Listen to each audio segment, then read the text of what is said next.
Yeah, so help yourself to some snacks, Marvin. You're not going to believe what we have this morning. What? Pumpkin bread. Oh my goodness. Pumpkin bread with nuts. Oh, that's even better. And fudge. Oh my gosh. I know, it's one of those Sundays, a trifecta Sunday. Yeah, that's very tempting. Yeah. And there's a couple of coffees over there too. Put the scales by the door. Yeah, no, you can't have all that and leave a scale anywhere near the room. Oh my. But there is sugar-free coffee, that's what I have. Sugar-free coffee. I didn't know coffee had sugar in it. Mine doesn't. I didn't know any coffee had sugar in Oh it. no, they've got all kinds of creamers to put in your coffee. Oh, no, the creamer part doesn't count as part of the coffee. Oh, it doesn't. I see that kind of math. That's the kind of math. My uncle used to spit the calories out. Oh, wow. Your uncle was probably a character. I read coffee has potassium in it. Is that good? Potassium is good. Okay, see, it's my health It's a food. health food. It's a health food. That's what it is, health food. It makes the fudge go down so much better. Oh, I love you. Oh my goodness, I'm glad because somebody needs to know. I get Yes, so my cantankerous. wife trained me well. I can't drink coffee without half and half in it. Oh But the man. coffee comes out of the pot with no sugar. Oh, there you go. There you go. Okay, so today in our prophecy answer book, we're reading the next question. It's on page 21. It's this book is by David Jeremiah. We've been reading one little section each time, just as a little information or prompting. Remember that this book is available in the church library, or you know, it's only like $6 or $7 if you order it on Amazon. It's really cheap, and it's a good one for Audible. It's like one of those good ones that has like little pieces, so you can listen to it like when you're driving, and it gives you little short pieces. So it's a good one for that. Okay, page 21. The question is the unification of Europe foretold in Scripture? More than 2,000 years ago, God gave his servant Daniel a vision of the future that we recognize as the most comprehensive prophetic insight ever given to man. Through Daniel, God gave a composite history of the remaining days of the world. The first kingdom was Babylon, which was followed by the Medes and the Persians, the Greeks, the Romans, and the last world kingdom, which would be made up from a restored Roman Empire. According to Daniel, there is to be yet another division of the Roman Empire. He foretells a time when the Roman Empire will consist of 10 kingdoms or leaders. That's in Daniel chapter 2, verses 41 to 43, chapter 7, verses 7 and 24. We know this 10 kingdom prophecy remains in the future because not only has the 10 leader form of the Roman Empire never existed in history, but neither has such a kingdom been suddenly crushed as prophecy indicates. Daniel 2 states that the Roman Empire in its final form will experience sudden destruction. The Roman Empire of Jesus' day did not end suddenly. It gradually deteriorated and declined over many centuries until the western part, the Holy Roman Empire, fell in AD 476. And the eastern part, the Byzantine Empire, fell in AD 1453. You can hardly imagine a more gradual slide from glory to oblivion. We must conclude then that some form of the Roman Empire must emerge in the end times, and according to Daniel, it will be in place prior to the coming of Christ to rule and reign over the earth. The unification of Europe is really the reunification of the Roman Empire. Today, the concentration of power in the European Union signals the beginning of a new world order. So back before Israel had become a nation again, we talked about that event like this. It was like, well, it's not now, it hasn't been. We see it's coming in the future, but can Israel ever become a nation? It just doesn't seem possible. So now people talk about this. They say, wow, European Union, really? That sounds a lot like what we're expecting to see. Are there 10 involved? Well, who would the 10 be? And you see all the guesses. People say, oh, it's going to be this, this, this. But for me, I think we need to look at it like we do the other prophecies, that this is one of the things we know that is going to come. We see signs of it, but it hasn't happened yet. We know that that's one of the things that's going to happen. So I keep looking for the 10. I keep looking for the union of 10 countries or 10 leaders that would equal that prophecy. So that's one of Daniel's prophecies. Kind of interesting, huh? I haven't counted them, but I think the EU now has a lot more than 10 entities in union for their economic and monetary union. Mm-hmm. But, Yeah. Yeah. So we don't see the 10 yet, the number 10. When that happens, we'll be going, it'll be like it was when Israel became a nation. It'll be like that. People will be saying, oh. Okay. And the EU has their times of conflict and Yeah. they're deadbeat countries that don't carry their weight and stuff like that. You know? Yeah. Okay, so last week in Numbers, we talked about how God will take care of his battles. We just need to obey. Our job is to obey. We learned that God sees disobedience to God represents to him that we're not in him. Remember we talked about that? To God, if you disobey what he's telling you to do, you're not in him. How can you be in him when you keep disobeying what he says to do? And sin is not to be taken lightly. And when we don't do things God's way, we sin, and that's disobedience. We read in Romans 12 last week that in the new covenant, we are told to throw off everything that hinders and the sin that so easily entangles. And let us run with perseverance the race marked out for us, fixing our eyes on Jesus, the pioneer and perfecter of the faith. You're not going to believe this today. We're going to actually read about Jesus today in the last chapters of Numbers.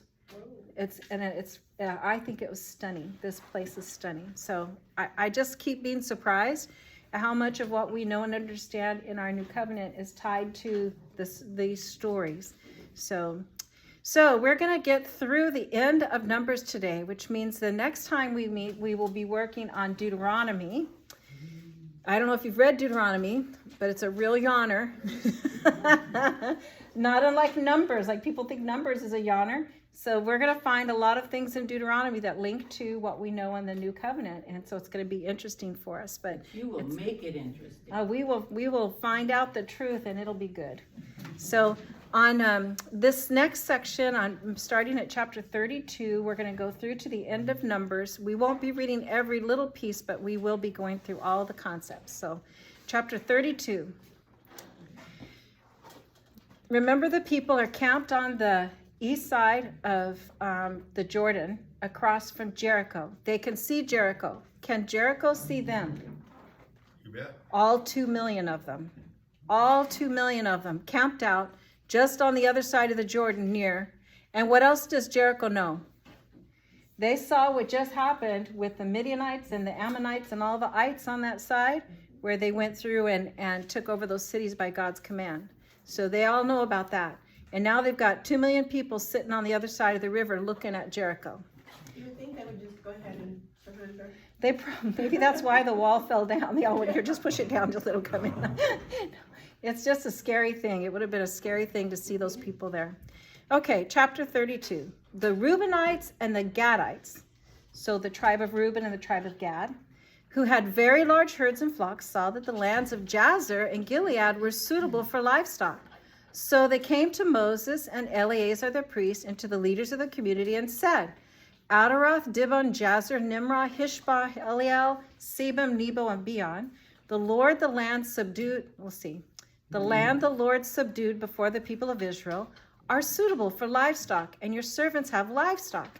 If we have found favor in your eyes, they said, let this land be given to your servants as our possession. Do not make us cross the Jordan. How do you think Moses is going to react to that? Well, right away, what's that going to remind him of? The time when they tried to go into Canaan and the people balked, and he's now all of a sudden they're coming up and saying, oh, well, we'll stay over here because we've got herds and stuff. Yeah, I can see Moses getting a little upset. So verse 6, Moses said to the Gadites and Reubenites, should your fellow Israelites go to war while you sit here? Why do you discourage the Israelites from crossing over into the land the Lord has given them? This is what your fathers did when I sent them from Kadesh Barnea to go look over the land. After they went up to the valley of Eshcol and viewed the land, they discouraged the Israelites from entering the land the Lord had given them. The Lord's anger was aroused that day, and he swore this oath: because they have not followed me wholeheartedly, not one of those who were 20 years old or more when they came up out of Egypt will see the land I had promised an oath to Abraham, Isaac, and Jacob. Not one, except Caleb, son of Jephunneh, the Kenizzite, and Joshua, son of Nun, for they followed the Lord wholeheartedly. The Lord's anger burned against Israel, and he made them wander in the wilderness for 40 years until the whole generation of those who had done evil in his sight was gone. And here you are, a brood of sinners. What just happened? Why is he calling them a brood of sinners? They had a bunch of people go flirting around with the Baal of Peor, right? A brood of sinners, and these are the new ones. These are the ones that were 20 and under that were allowed to come. You know, they've been raised out there while their parents have died off. That whole generation has died off, except for them now. See, and here you are, a brood of sinners, standing in the place of your fathers and making the Lord even more angry with Israel. If you turn away from following him, he will again leave all this people in the wilderness, and you will be the cause of their destruction. Then they came up to him and said, we would like to build pens here for our livestock and cities for our women and children, but we will arm ourselves for battle and go ahead of the Israelites until we have brought them to their place. Meanwhile, our women and children will live in fortified cities for protection from the inhabitants of the land. We will not return to our homes until each of the Israelites has received their inheritance. We will not receive any inheritance with them on the other side of the Jordan, because our inheritance has come to us on the east side of the Jordan. So basically, they're going to leave their families there and their livestock and all there and go fight and then come back and resettle back in that land. What do you think? Almost fair. Almost fair. And what's interesting is later, I think it's in Joshua, when we actually see the children of Israel go in to fight Jericho, we're going to look at how many of those tribes actually went in. It was about, out of the fighting men of the age, 20 to whatever that was counted in the last time, I think it's like 1/4 of them went in. In other words, they did not send all of their fighting men, because of course they had to leave people behind to defend the ones that were existing there. But that's not the way they're saying it here. Here it's like, we'll all go in, we'll take care of it, right? Just so you know, it doesn't turn out quite that way. Verse 20. Then Moses said to them, if you will do this, if you will arm yourselves before the Lord for battle, and if all of you who are armed cross over the Jordan before the Lord until he has driven his enemies out before him, then when the land is subdued before the Lord, you may return and be free from your obligation to the Lord and to Israel. And this land will be your possession before the Lord. But if you fail to do this, you will be sinning against the Lord, and you may be sure that your sin will be found out. Who is taking these people in here? The Lord is. This isn't their own. Moses didn't decide to go get this land, right? This is land. This is a battle that belongs to the Lord. It's his battle. He's the one who said for them to go in. It's his land. That this all is his doing, not Moses, not the people. So he's making that point. If you don't do what you're supposed to do, it's against the Lord. You're not going against Moses or the other tribal leaders. You're going against God. He's the one in charge of this. Build cities for your women and children and pens for your flocks, but do what you have promised. The Gadites and the Reubenites said to Moses, we, your servants, will do as our Lord commands. Our children and wives, our flocks and herds will all remain here in the cities of Gilead. But your servants, every man who is armed for battle, will cross over to fight before the Lord, just as our Lord says. Then Moses gave orders about them to Eleazar the priest and Joshua son of Nun and to the family heads of the Israelite tribes. He said to them, if the Gadites and Reubenites, every man armed for battle, cross over the Jordan with you before the Lord, then when the land is subdued before you, you must give them the land of Gilead as their possession. But if they do not cross over with you armed, they must accept their possession with you in Canaan. The Gadites and the Reubenites answered, your servants will do what the Lord has said. We will cross over before the Lord into Canaan armed, but the property we inherit will be on this side of the Jordan. Now listen to verse 33. There's an important thing here. Then Moses gave to the Gadites, the Reubenites, and the half tribe of Manasseh. Look back up in 31. Do you see anything about Manasseh there? No. No.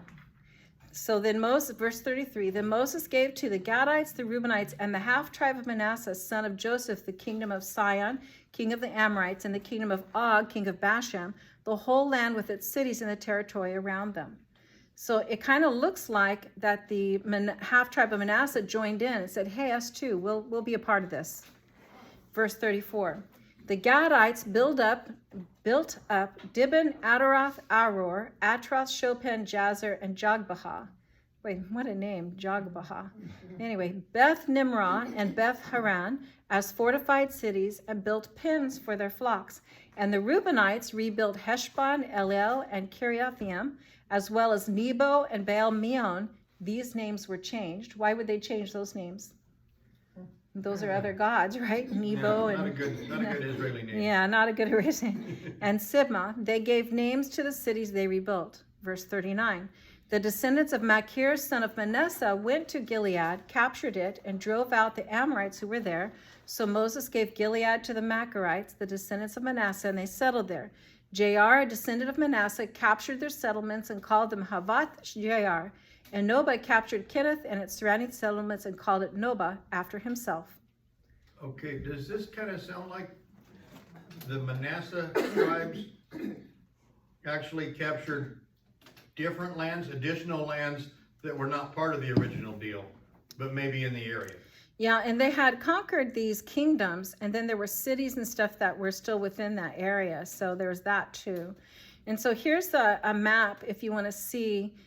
This one kind of shows, you can see the different lands, who's going to be assigned to which lands. And over here on this, they call it the Transjordan because this is the Jordan River going this way. And so everything on the east side is, they call it the Transjordan, going through Jordan area. This is the area where the tribes were all supposed to be, and these ended up settling here. So Manasseh, this half tribe of Manasseh, is up here at the top.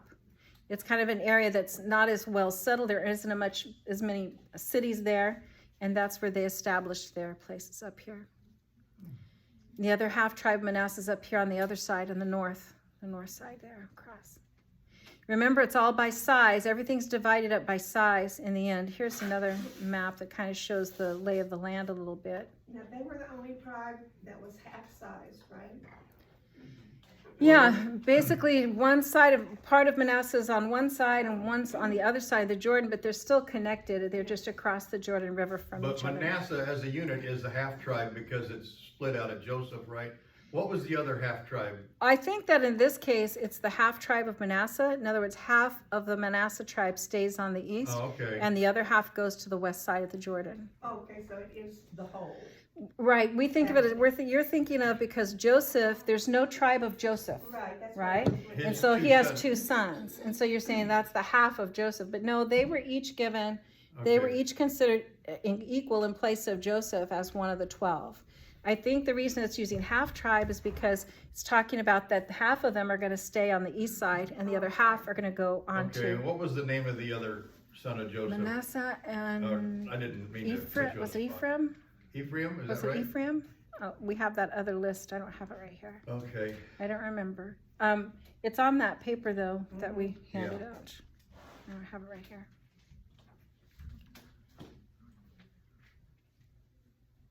I bet it's Ephraim. Anyway. okay. Okay, so then chapter 33. Woohoo! We're on chapter 33. Here are the stages in the journey of the Israelites when they came out of Egypt by divisions under the leadership of Moses and Aaron. At the Lord's command, Moses recorded the stages in their journey, all the way to measure 49, or it's verse 49. So all the way, chapter 33, if you look at it, it's all about their journey. There's 40 places listed. Most of them seem to be desert encampments, not cities, and there's no archaeological evidence for many of them. So what he's listing here are places we don't even know exactly where they were. A lot of it centered around that Kadesh Barnea area because there were a lot of wells and grazing land in that area. And so when we looked at the map before I think this one probably.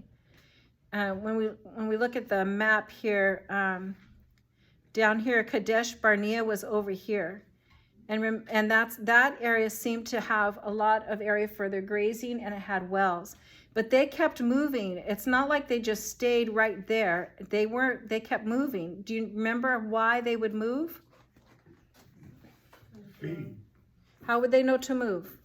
Well, The cloud, the pillar of cloud and fire cloud or would go fire, up, yeah. and then it would go to another place and stop, and then they would have to establish their camp there. So it might be a day, it might be a week, it might be a month. We know that a lot of these smaller places were actually around that Kadesh Barnea area. That was really a common place. They had to stay away from civilized places so they didn't get attacked by them, right? If they were a threat. Even when they tried to just move and they asked permission, said, can we move beside you on the road? No, don't come over here. You know, nobody wanted those 2 million people coming into their territory.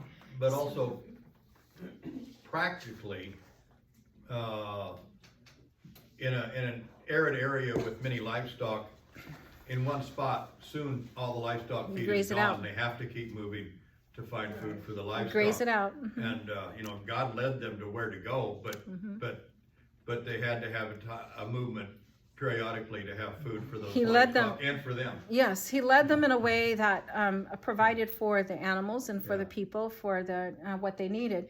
And so God took care of them for those 40 years. But that's why it says they wondered. It isn't like they went, well, doy, where should we go now? Yeah. It was a little scarier than that, because that pillar of cloud and smoke would lift up, and then they would go to work. Remember, everybody had a job. You carry this, you carry that, you wrap it this way exactly. They would do all this rigmarole. And then did they just walk willy-nilly? No. From the time they left the Mount Sinai, they were in order. Remember, we looked at that design. It's like the design of a cross with the temple part, right? Not the temple, but the tabernacle right there in the center. And they would march to the next place. That pillar of cloud would come down. They'd all stop and sort it all out and set up camp again. So it was a major thing. And don't you think that made a reputation for them? Oh, yeah. Yeah, that made that 2 million people even more scary, right? Mm-hmm. And now these people are not the ones that were in that time, though. The ones we see now, these are the kids. These are the ones 20 years who were 20 years and younger when they balked at going into Canaan. So these are the new ones. So in verse 3, the Israelites set out for Ramses on the 15th day of the first month, the day after the Passover. They marched out defiantly in full view of all the Egyptians who were burying all their firstborn, whom the Lord had struck down among them, for the Lord had brought judgment on their gods. Why is Moses bringing this all up? These are the 20-year-olds and younger. They weren't there. They don't remember it. They were kids. So Moses is going through. He's saying, now remember, we were here. And then verse 37, they left Kadesh and camped at Mount Hor on the border of Edom at the Lord's command. Aaron the priest went up Mount Hor where he died on the first day. So he's going through where they were and these significant events that occurred. Look at verse 40. The Canaanite king of Arad, who lived in the Negev of Canaan, heard that the Israelites were coming. Verse 41, they left Mount Hor and camped at Zalmanah. Verse 48, they left the mountains of Abraham and camped on the plains of Moab by the Jordan across from Jericho. He's going through the history with them and reminding them of all these little places that they've been and were at and what occurred there. Verse 50, on the plains of Moab by the Jordan across from Jericho, the Lord said to Moses, speak to the Israelites and say to them, when you cross the Jordan into Canaan, drive out all the inhabitants of the land before you. Destroy all their carved images and their cast idols and demolish all their high places. Why is God being so mean to these poor Canaanites? Why is he bringing his people over and just smearing them, just conquering all of this? Why? God makes it very clear why. Could these people have been godly people? They could have. Abraham, Esau, right? All those, the generations from those people that we read about, they could have been still following God. Were they? No, they were not. So notice here that it says in verse 51, speak to the Israelites and say to them, when you cross the Jordan into Canaan, drive out all the inhabitants of the land before you, destroy all their carved images and their cast idols, and demolish all their high places. That's the first thing. That's the first thing. What's the second thing? Take possession of the land and settle in it, for I have given you the land to possess. Who does the land belong to? God. Who does this table belong to? Who does this belong to? Who does this belong to? Who does this belong to? It all belongs to God. If he needs for it to be cleaned up, then he's going to tell you it needs to be cleaned up. That's his dominion to say that today Laura Knoll's going to die. Go for it. I'm ready. Right? God is in charge of all of that, of our lives, and everything around us belongs to God. We sometimes think these things belong to us. We think this is our Bible. Like you have your Bible. This is my Bible. This is my computer. Sure. No, it's not. It is not. Nothing belongs to us. We're nothing but travelers here. It all belongs to God. Verse 53, take possession of the land and settle in it, for I have given you the land to possess.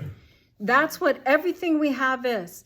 Your Bible is something God gave you to possess. You can possess it, but it actually belongs to God. This body, God gave me this body to possess. It actually belongs to him. Verse 54, distribute the land by lot according to your clans. What's by lot? It says by chance. Yeah, by lot. To a larger group, give a larger inheritance, and to a smaller group, a smaller one. Whatever falls to them by lot will be theirs. Distribute it according to their ancestral tribes. Okay, so they're gonna have a decision about who's gonna get what land. They're gonna divide the land up, and they're gonna take the bigger pieces, and the bigger pieces will go to bigger tribes. The smaller pieces will go to smaller tribes. And to decide which of the large pieces who gets, they're going to roll the dice. They're going to cast lots. Who controls that then? God. That's what it's saying. It's saying that if God wants a certain one of them to have a certain thing, God's going to make it fall one way or another. That's what that is saying to them. Verse 55. But if you do not drive out the inhabitants of the land, those you allow to remain will become barbs in your eyes and thorns in your side. Shoot, I can't even stand a sticker in my palm. Don't you hate it when you get a sticker somewhere and you can't get it out, right? This is a barb in your eye or a thorn in your side. They will give you trouble in the land where you will live, and then I will do to you what I plan to do to them. Oh gosh, they're going to live this out. This is going to happen to them. Yes. There are going to be places that they don't empty out. And what ends up happening is they have the judgment. They experience the judgment that comes on those people that they didn't clear out. Oh well. The boundaries of Canaan. So chapter 34. See how we're just moving right along? The Lord said to Moses, command the Israelites and say to them, when you enter Canaan, the land that will be allotted to you as an inheritance is to have these boundaries. Now, the map, this says your southern side will include some of the desert of Zin along the border of Edom. Your southern boundary will start in the east, blah, blah, blah, blah, blah, blah. So if you want to see what it looks like this. So it's just saying that it describes this dipping down into this desert of Zin, this area, and coming up, and it go over all the way to the sea that's over here. So this becomes the boundary on this west side. On the east side, it describes this Jordan area here, and then these lands that are on the east side. And it goes all the way up here, and it describes this from the sea to this mountain. It's going to be cross on the top side. So that's all this description that we're going to read. That's what it's describing. Verse 3, your southern side will include some of the desert of Zin along the border of Edom. Your southern boundary will start in the east from the southern end of the Dead Sea, across south of Scorpion Pass, continue on to Zin and go south to Kadesh Barnea. Then it will go to Hazar Adar and over to Asmon, where it will turn, join the Wadi of Egypt, and end at the Mediterranean Sea. Verse 6. Where's my GPS? Yes, I know. And some of these places we can't really identify because they no longer exist. We don't have any archaeological evidence. They may not have been a city, like if you say the Wadi, the Wadi means a wash. Who knows if that wash is still there. So it's a little bit But verse 6, your western boundary will be the coast of the Mediterranean Sea. That's pretty easy, right? Sure. Verse 7, your northern boundary run a line from the Mediterranean Sea to Mount Hor, and from Mount Hor to Lebo Hamath. So there's your boundary there. Verse 10, your eastern boundary will run a line from Hazar Enan to Shephem. The boundary will go from Shephem to Riblah on the east side of An and continue along the slopes east of the Sea of Galilee. Then the boundary will go down along the Jordan and end at the Dead Sea. This will be your land with its boundaries on every side. So, is there some guessing there? Very little. God is very clear about what land that they are supposed to go in and possess. It's not like they said, well, we'll see who we win. I mean, What if you... happened to the thing we read earlier? He gets the land all the way to the Tigris and stuff like that. Yeah, well, that's in the prophecy about what will be Yeah. Israel. Yeah.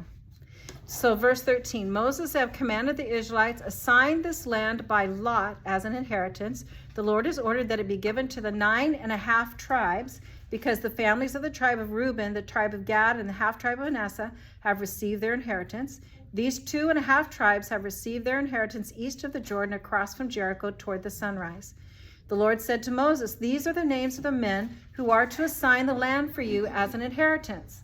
Eleazar the priest and Joshua son of Nun, and appoint one leader from each tribe to help assign the land, and these are their names. And you can read all those names. Okay, can you see how organized that is? Yeah. We know exactly who's going to make the decision, based on what, given very clear direction here. Each family has representatives who are making those decisions. So nobody can say, well, we weren't a part of the decision making. Every family had a person named to be their representative for making those decisions. And God chose that representative. He named them. Verse 29, these are the men the Lord commanded to assign the inheritance to the Israelites in the land of Canaan. There you go. Chapter 35. On the plains of Moab by the Jordan across from Jericho, the Lord said to Moses, command the Israelites to give the Levites towns to live in from the inheritance the Israelites will possess, and give them pasture lands around the towns. Then they will have towns to live in and pasture lands for the cattle they own and all the other animals. Why do they have to do that for the Levites? They don't get an inheritance. They weren't part of the 12, right? They were not given an inheritance land. They were set aside and told way back when they first were set up as priests that they would have their own places, but they wouldn't be a part of the overall land. So they're going to be in every place. Now, you're going to have to listen really careful. Those are really cool. This is where we get our connection to our new covenant, is in this section. Verse 4. The pasture lands around the towns that you give the Levites will extend 1,000 cubits from the town wall. Outside the town, measure 2,000 cubits on the east side, 2,000 on the south, 2,000 on the west, 2,000 on the north, with the town in the center. They will have this area as pasture land for the towns. 6 of the towns, are you listening to that? 6 of the towns you give the Levites will be cities of refuge, to which a person who has killed someone may flee. In addition, give them 42 other towns. So how many towns will the Levites have? They'll have 42 plus 6. They'll have 48 towns.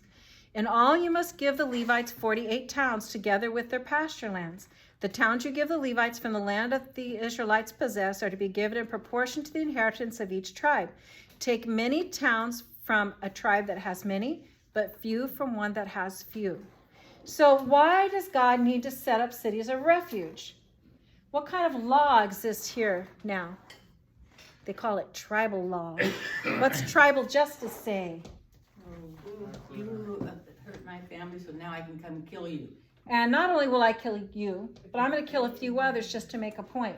And then the other family does the same thing, right? Back and forth, these feud kind of battles. Eventually, you don't even know why you hate each other. You just keep hating each other. Yeah, like the Hatfields and McCoys.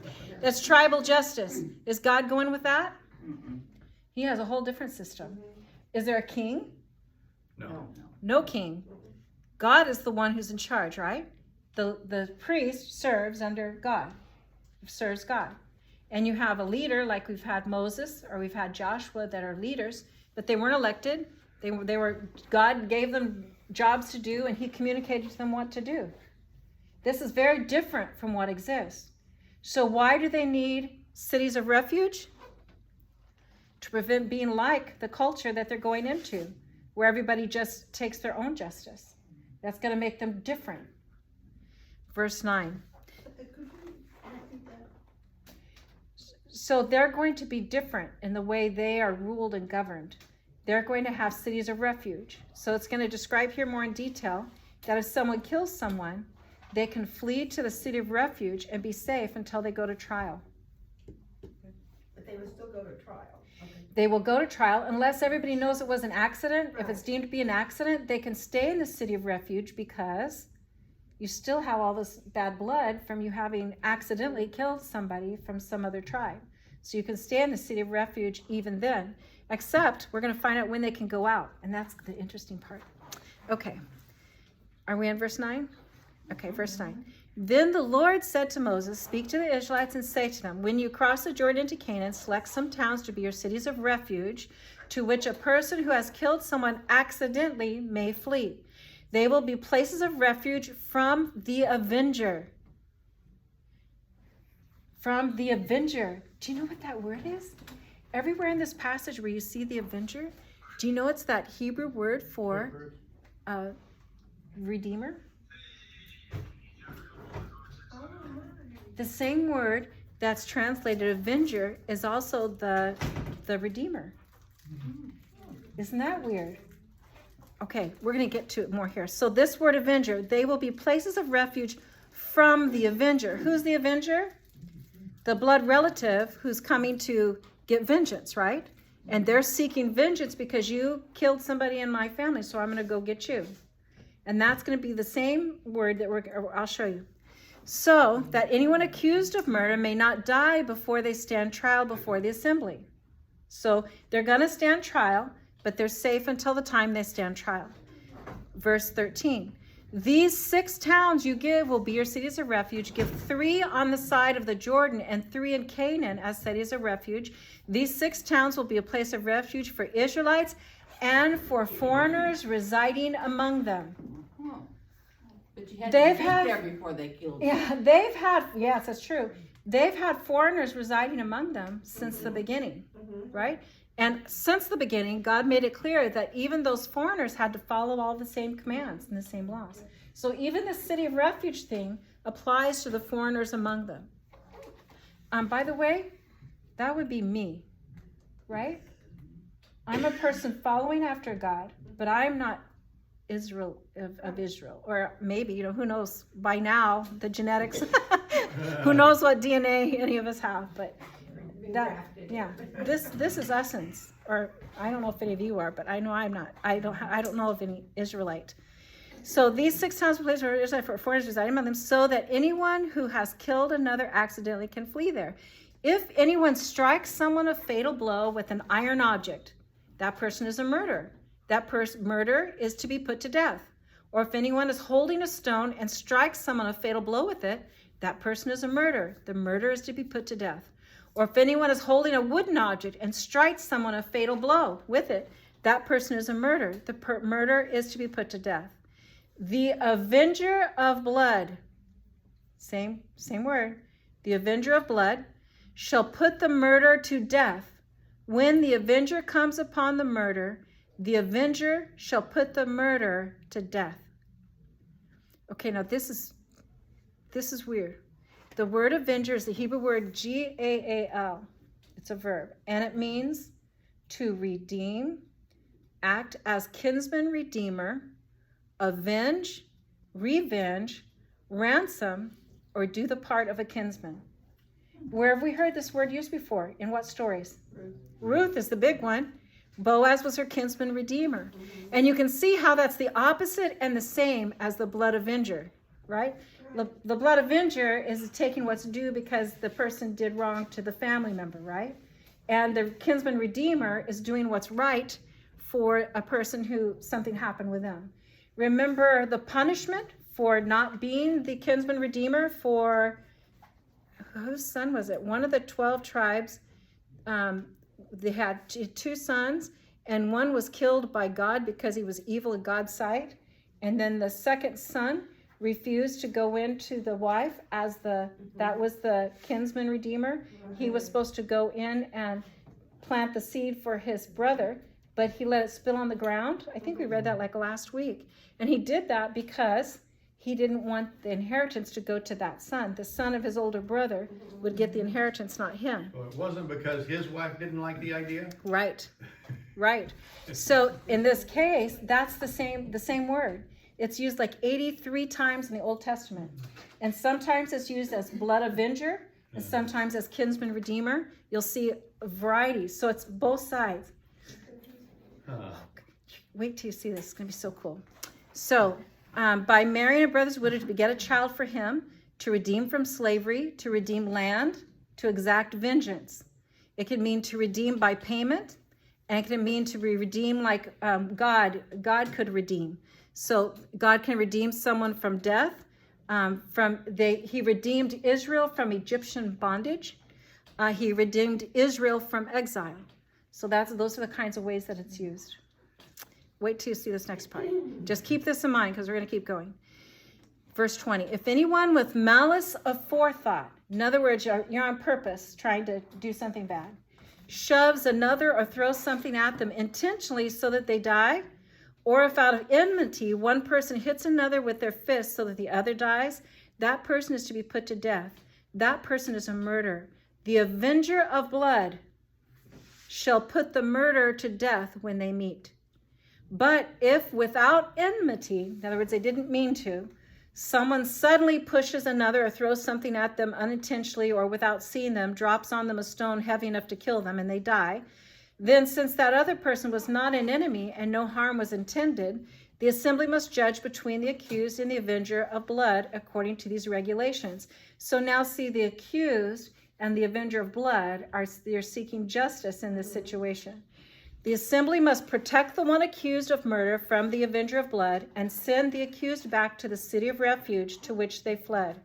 The accused must stay there until the death of the high priest, who was anointed with the holy oil. You're innocent, but you still could be. So you're innocent, you go back to the town, you live in the town there, and when the high priest dies, you're allowed then to go out. But you're still alive. Marvin, are you thinking of the book of Hebrews, chapter 12? Hebrews chapter 9, verse 11. When Christ came as the high priest, Okay. Christ is our Redeemer. When he came as the high priest and he died, what happened? When the high priest dies, what happens to those who unintentionally? Not only is Christ the kinsman redeemer, he's the high priest who died. Wow.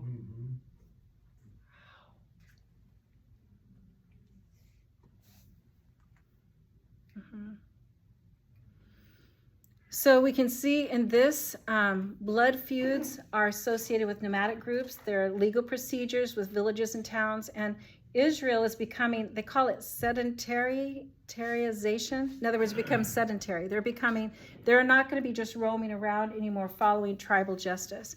And so this provides guidance on the people making the decisions about guilt or innocence. It tells them if they purposely did this, if they accidentally did that. It provides all that guidance, gives them the structure, tells them who's going to make the decisions, and then makes a window of opportunity so those people who end up in the cities of refuge, they don't have to stay there forever. They could potentially, whenever the high priest dies, they could leave those cities of refuge and go back to their tribes.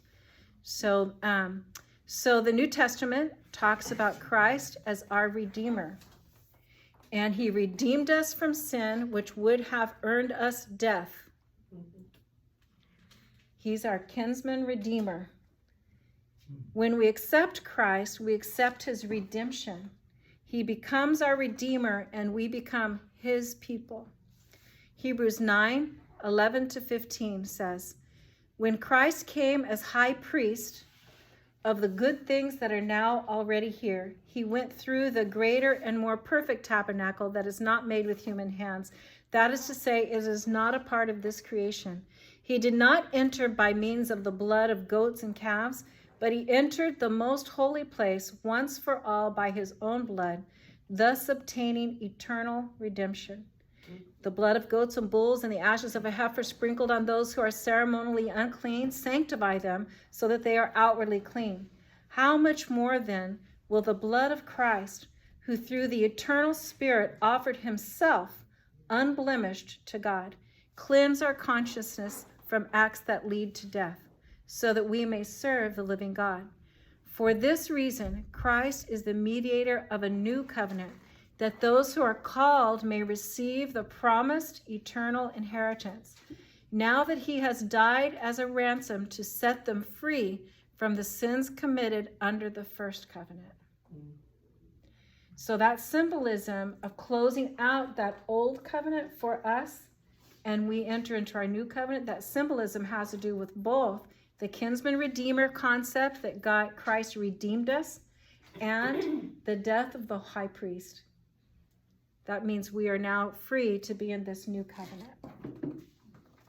Ephesians, by the way, there were so many scriptures, I could not write them all up. If you look up the word redeemer in your concordance, you'll see multiple places where the term is used in the New Testament. In the Old Testament, it's that Hebrew word. If you have, if you use the literal word app, if you use the little literal word app and you just go to, it'll underline that word and you can tap on it and it'll say 87 verses. And then you click on where it says 87 verses and it lists them all for you.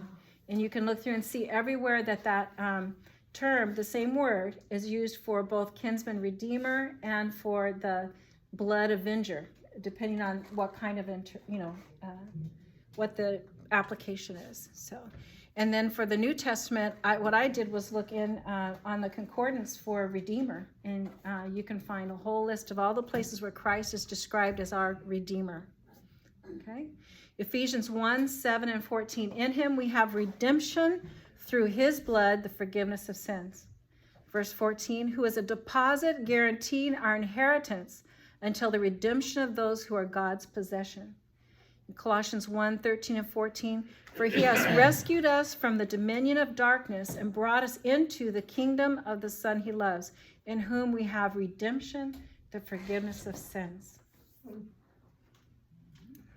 Pretty cool, huh? Yes. I thought that thing with the high priest was really something. Okay, but we're going to finish out Numbers today. Woohoo! Numbers chapter 35, starting at verse 26. In those countries over there, they still have tribal law. Who? In those countries over there. Oh, in those countries? We have it here. We have it here. This is the way many people think. If you do, I know my sisters and I, that's what we did. You hit me, I'm going to hit you harder, and maybe I'll hit you twice. And then you'll try to get me back 4 times, right? Yeah. Yeah, I had 3 sisters. If you can get to grandma, you're safe. Yeah, grandma's safe. She's the high priest. Yeah, then it comes to I hit you 7 times back and I hit you in the eye. I know. Sooner or later, grandma goes home. Leaves you with the parents, right? Okay, here we go. Verse 26. But if the accused ever goes outside the limits of the city of refuge to which they fled, and the avenger of blood finds them outside the city, the avenger of blood may kill the accused without being guilty of murder. Do you hear that? Sounds a little unfair. The accused must stay in the city of refuge until the death of the high priest. Only after the death of the high priest may they return to their own property. God doesn't like us to break the rules, Marvin. Verse Yeah. 20, verse But he 29. didn't mean to kill that guy. Yeah, guy's still dead. Too bad. You're just lucky you're not dead. Go live in this city of refuge and have a life. Verse 29, this is to have the force of law for you throughout the generations to come wherever you live. Anyone who kills a person is to be put to death as a murder only on the testimony of witnesses. But no one is to be put to death on the testimony of only one witness. So if you had someone that you thought was guilty, but you couldn't really prove it, then what would you do? You'd send them to the city of refuge. That's where they would stay. So it's kind of like a punishment, like kind of a backhanded punishment in a way, you know, but still it would help to keep peace in the community.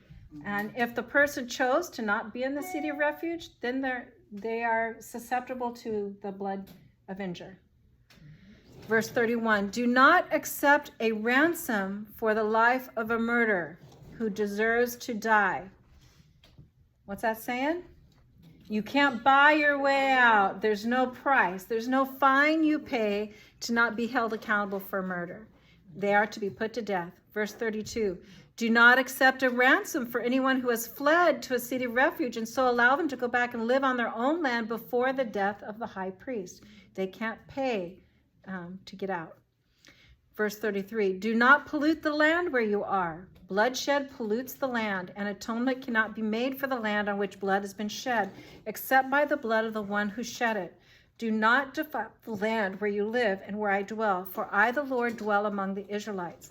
Go back to that. Do you see a Christ principle there? It says, bloodshed pollutes the land. Atonement cannot be made for the land on which blood has been shed, except by the blood of the one who shed it. Christ had to choose to go to the cross to make atonement for us. He had to choose to allow that to happen. Chapter 36. One last thing we need to take care of. The family heads of the clan of Gilead, son of Machir, the son of Manasseh, who were from the clans of the descendants of Moses, came and spoke before Moses and the leaders, the heads of the Israelite families. They said, when the Lord commanded my Lord to give the land as an inheritance to the Israelites by lot, he ordered you to give the inheritance of our brother Zelophehad to his daughters. Remember that? Zelophehad issue, where the daughters were brave enough and say, we don't have any husbands, and so our land's going to be gone. Now suppose they marry men from other Israelite tribes. Then their inheritance will be taken from our ancestral inheritance and added to that of the tribe they marry into. And so part of the inheritance allotted to us will be taken away. When the year of Jubilee for the Israelites comes, their inheritance will be added to that of the tribe into which they marry, and their property will be taken away from the tribal inheritance of our ancestors. Then, at the Lord's command, Moses gave this order to the Israelites. What the tribe of the descendants of Joseph is saying is right.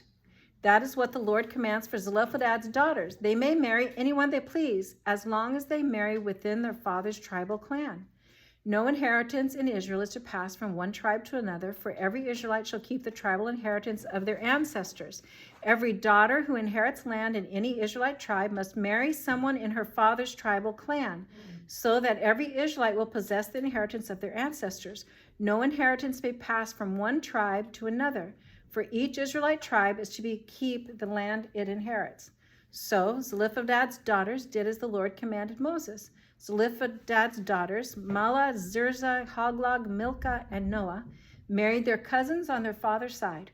They married within the clans of the descendants of Manasseh, son of Joseph, and their inheritance remains in their father's tribal clan. These are the commands and regulations the Lord gave through Moses to the Israelites on the plains of Moab by the Jordan across from Jericho. So what do you think? Very explicit. God is a God of order, isn't he? Once he's in decent order. Are you allowed to ask questions? Yes. I think maybe we need to ask more. Sure. It seems like we assume that the answers are all here. Were they all here? Even at this time, they had to come back and say, oh, but wait a minute, what about Zelophehad's daughters? Okay, well, we'll say that they can inherit the land. Oh, but wait a minute. Look what happened. If they marry, right? They came back twice. I think maybe we need to do that more. Well, those are bothersome girls. Oh, no, I they mean, aren't. Yeah. No, they aren't. Wait a minute. But don't you think we might need to be asking more? Yeah. It feels like we run into trouble in discerning what's right and good, and we're assuming that everything's going to be flat out right here, so very clear in Scripture, we're just going to do it the way the Scripture says. Is that always true? No, because we Not always. interpret. Yeah, and aren't there things that we're dealing with that maybe didn't really exist before or exist in a different way? Or could we just be getting confused? Could we just be getting confused? Well, how I interpret something that I read is different than how you interpret it. Well, it's too bad because I'm right. tell you Exactly. this, but- Exactly, Judy. And even God gave them lots. He said, okay, big land to big families, small land to small families, and then when you're between the three of them, cast the lots to decide who gets which. So it all belongs to God. Everything we do in our lives in the new covenant belongs to God. When we have these horrible situations that we have to make decisions about, when we have, I've experienced family members with mental health issues where they go completely out of their mind. How do you, nobody knows the answer to that, what you do, because who knows even what you're going to be dealing with the days that it happens. And there's no ready answer for that. No one has wisdom for that. Only God knows what to do. So what do I need to do? I need to ask, okay, God, look at this. What do you think?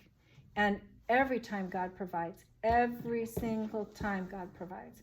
It happened one time. I'm going to turn this off.